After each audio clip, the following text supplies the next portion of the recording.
Hey everybody, Ron here talking about stroke survivors, what stroke survivors have to go through, and caregivers. The reason why I'm kind of intrigued by the stroke issue is because my uncle Bill suffered a stroke in 2020, a hemorrhagic stroke, which was a major stroke, and it's 2026, and I seen him like 3 weeks ago up in Washington. I live on Maui, and he's still going full on, 100% strong with his physical and occupational therapies. And what I've learned is that, well, number one, if you didn't know, some of you might not know, stroke is basically a form of brain damage. That's right, it's brain damage. It's either there's a artery and there's a blockage, oxygenated blood can't get to the brain, and portions of the brain dies. But or bleeds. In Uncle Bill's case, it was a hemorrhagic stroke. He had the arteries bled and added pressure to the brain, causing brain damage. Actually, his left side was was injured, if you will, and so the right side is where he's paralyzed. And he goes to the therapies all the time.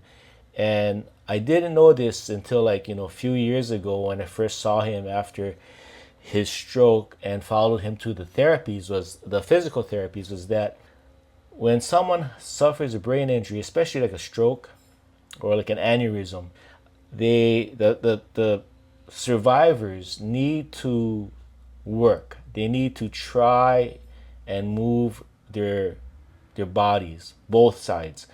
They need to work under physical therapies because the brain can rejuvenate, and basically our movements are, it's all like neurons, right? It's like nerves. I'm not an expert, but nerves, and it gives you the sensories. And when, like in Uncle Bill's case, his left side was affected in his brain, so his right side was paralyzed. And to keep on moving and continue to move and think about your movements, it actually rejuvenates the brain. That's in layman's terms. So, what I've learned is that stroke survivors really do need to continue to do their therapies, continue to use their brains as much as possible. And he would go out to his physical therapies and ask the therapist for like more repetitions. If it was walking, if it was a slalom course, he'd ask for more. And his therapist would always tell me, Ron, your Uncle Bill is just like totally like a full-on warrior. He wants to get better, and the more you work out, the better you can get. It's not 100%. He's not at 100%, and he knows that. But it's like each year he gets better. His speech gets better. His thinking is smoother now than it was even a year ago. His recollection of things is pretty on point. But what I'm trying to say is that the brain can rejuvenate. I've been reading a lot of books, and right now I'm reading another book that I got from the friends of the library, and I try to read a lot about the brain and psychology and all that, mental health, and the neuroscience, and hopefully I can get like neurosurgeons, therapists on my podcast that I'm building in the very near future. So anyway, so the brain can get better. It can heal. There's studies where people with half a brain, you got half a brain, but yet somehow they do what they gotta do, training the brain, and it gets better. Their memories get better, they get smarter, their intelligence shoots up, they recall things, their studies are like better They learn things and they retain what they've learned. So our brains, it's like that's our major organ in the head. It controls everything. Even when we're at sleep, our brains control our breathing, our heartbeat, all that. And just think how quickly, if you're normal, I think I'm normal. I got a cup of coffee right here. So I'm telling myself real quickly in my head, grab that cup of coffee. All right. My hands are like, it's automatic. I'm going to the cup and I got it in like a split second. That's how fast our nerve, our cells work in according to what we want to do. My magic mouse is right here. I pick it up really quick. So our brains, when it's functioning normally, we take it for granted, that we got a brain. And what I'm learning is that if humankind would just learn to use their brains properly, I think we'd be in a very, very good place here on earth, honestly. A lot of people talk about the heart and compassion. I believe the heart and mind work together, but I think a lot of it, when you talk about like mental instability, I think we can train people to get out of whatever it is, depression, anger, sadness, whatever. But anyway, that's another story. I'm not an expert on that. But I'm going to talk about a thing called neuroplasticity. And this is what I'm learning, and I'm trying to like nail this down so that I can talk about it without looking at my medical journals. Okay, so when stroke stroke survivors do all of their therapy, what they're trying to do is getting good again in the brain, getting their functions back. And some people, they get frustrated, it takes a long time, but again, I need like a physical therapist, a professional to talk about these things. But anyway, that's just in a macadamia nutshell, if you will. So neuroplasticity, neuro is, the nerves. So we're going to talk about that. Neuroplasticity, all right, is the brain's lifelong ability to reorganize its structure. Okay, I'll say it again. So neuroplasticity is the brain's lifelong ability to reorganize its structure, functions, and neural connections in response to learning, experience, or injury. It operates through synaptic changes, in parentheses, strengthening, weakening connections, and neurogenesis, allowing the brain to adapt, recover from damage, and form new memories. Key benefits include improved cognitive function, habit changes, and rehabilitation after injuries like stroke. There you go, all right? So this comes from a well-known medical university, and it's textbook stuff on stroke. So types of neuroplasticity. One of them is functional plasticity, the brain's ability to move functions from a damaged area to other undamaged areas. The next one, structural plasticity, the brain's ability to actually change its physical structure as a result of learning. The next one, synaptic plasticity, changes in the strength of synapses, the connections between neurons. All right, for this one, I'm gonna need like a neurologist or a neurosurgeon to explain these things. You can look it up. YouTube's great. Like they got the Mayo Clinic, the Cleveland Clinic, very good stuff for learning, and it's free. So how neuroplasticity works? This is a good one.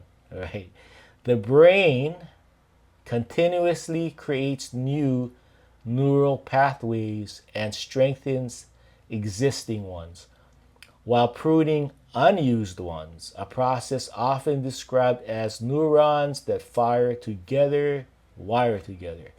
Almost like plants, I think. Short term, initial changes in neural communication. All right. Long term, Repetition and experience lead to structural changes in the brain's architecture. So exercises to improve neuroplasticity, all right?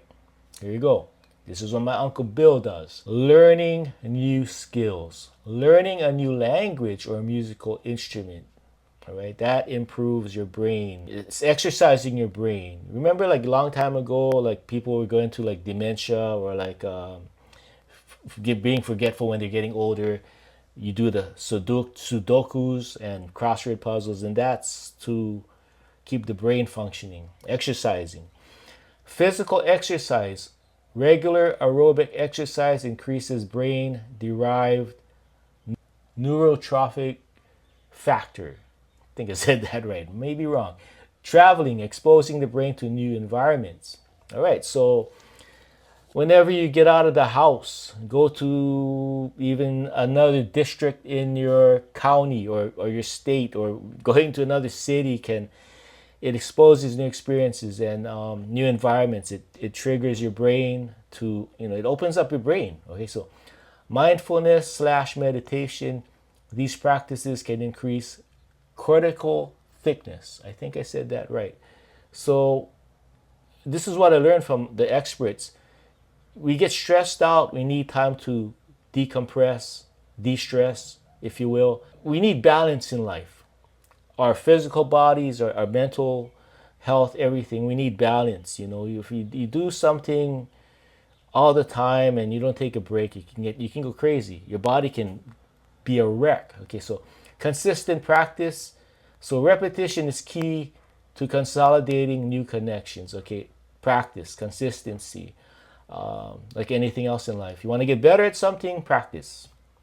Half an hour a day on the piano, 1 hour a day on the piano. If you're singing, you're learning vocal cords or whatever, scales, whatever, you got to practice. Maybe you see your instructor once a week, but it's up to you to do your own practice. All right, so benefits of neuroplasticity. Recovery from injury helps the brain rewire itself after a stroke or traumatic brain injury. Traumatic brain injury, TBI. Look that up. This is going to be a short video, so I'm trying to go real quick here. Where did I lost it? Oh my God. Okay, here we go. Enhanced learning enables the acquisition of new knowledge and skills throughout life. Improved mental health. I just talked about this. So therapy and positive behavioral changes can rewire pathways associated with depression or anxiety. And this is a big one, folks. Depression. Most of us have depression and anxiety. Sometimes we get that. Some people get it more. It's more intense. And I have a friend who was in the service, and I just talked to him like yesterday. He was very, very depressed, like really didn't want to live. But what happened was he was on these antidepressant medication, and he said no way, he didn't want to take them, and made him feel like crap. And he decided to go natural, holistic. So he started to do martial arts and just do a lot of outdoor things. And he's still dealing with his depression and whatnot, his PTSD. But I'm telling you, you can train your mind to get out of the doldrums, your depression, whatever it is. So limitations of neuroplasticity, okay? Maladaptive plasticity. The brain can learn bad habits or reinforce negative pathways, leading to chronic pain, addiction, or tinnitus. All right, said that right? Decreased speed with age. All right, so while it occurs at any age, the brain's plasticity is generally higher in younger individuals. Limitation in severe damage. Extensive, widespread damage may exceed the brain's capacity to reorganize. So in cases where someone's brain is severely damaged, that's a sad case, and sadly it happens, right? Bad car wrecks or whatever, sports injuries. Sleep dependence. Neuroplasticity requires proper sleep to solidify, and lack of sleep can impair this process. All right, So that's it on neuroplasticity. I'll talk about it more later, and hopefully I can get like a uh, neurosurgeon on and talk about this, and talk to therapists who specialize in stroke recovery. So again, so the brain is like our major organ. I mean, you can talk about your kidneys, your liver, and all that, but you pray that your brain is solid, and pray for those who suffered a stroke or severe brain damage. And that's it for today. And again, I'm Ron Sombrano on a mission to bring stroke awareness to the masses, because I think everyone will know someone that suffered a severe or a mild stroke that will change lives. Not only just their lives, in their homes or their relationships, but also financially. When you're disabled from a stroke and can't get to work, or you can't get the help, sadly, that's why I see a lot of people out on the streets in a wheelchair. And I talked to some of them here on Maui, and they suffered a stroke, and they're not living in a house; they're living on the streets on a wheelchair. So trust in God, pray, and be compassionate to others. All right. So again, I'm Ransom Brown. Sorry, talking a lot. Okay. Until next time, you guys take care. God bless.